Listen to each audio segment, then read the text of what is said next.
Tamlin and Brandon Ancone married in September at the Barns in Philadelphia. They were supposed to marry in Italy, but then COVID and all its restrictions happened. Kept trying to plan for Italy in September, but then eventually I said, I don't think that we're going to be able to travel out of the country by then. So we shifted focus and started looking at local places that had outdoor, because I knew I wouldn't feel comfortable doing indoor. Not wanting to postpone, they pared down the guest list to 11 and planned a micro wedding.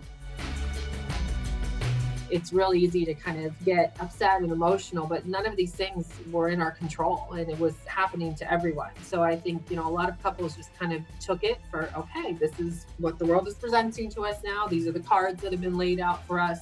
Now we're going to figure out, what we're going to do. Leela Miller works for Constellation Culinary Group, a hospitality group that typically plans hundreds of weddings a year. Miller says because of COVID, lots of couples started thinking smaller. An average wedding tends to be, 150 to 200 plus guests.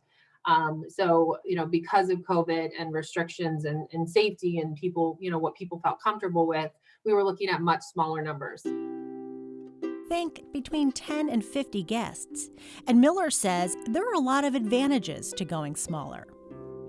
When you have 10 people versus 100 people, you can really, you can kind of go overboard a little bit in a lovely way. Where maybe you were thinking of serving a little bit more simpler fare for a larger group. Now you can be more elevated with your food and beverage choices. You can add additional details from a decor and atmosphere standpoint that you weren't necessarily going to do with a larger group. It opens up a whole other category of venues for sure, specifically in the Philadelphia market. The Horticulture Center is one of our exclusive venues in Philadelphia, and we were fortunate enough to be able to do some beautiful micro weddings there and utilize the space a little bit differently than we normally do. We were able to get married at the Barns, which is one of our favorite museums in the city. That probably financially wouldn't have been possible if we had had a large wedding.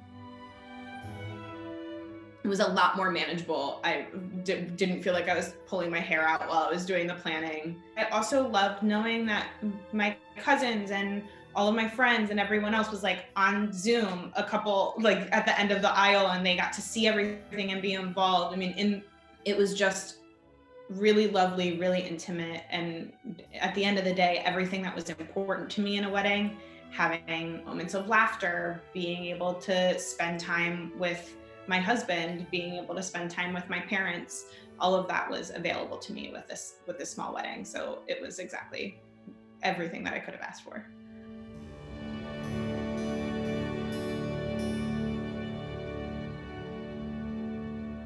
Hi, I'm Shirley. And I'm Regina Mitchell. For more videos like this, subscribe to WHYY.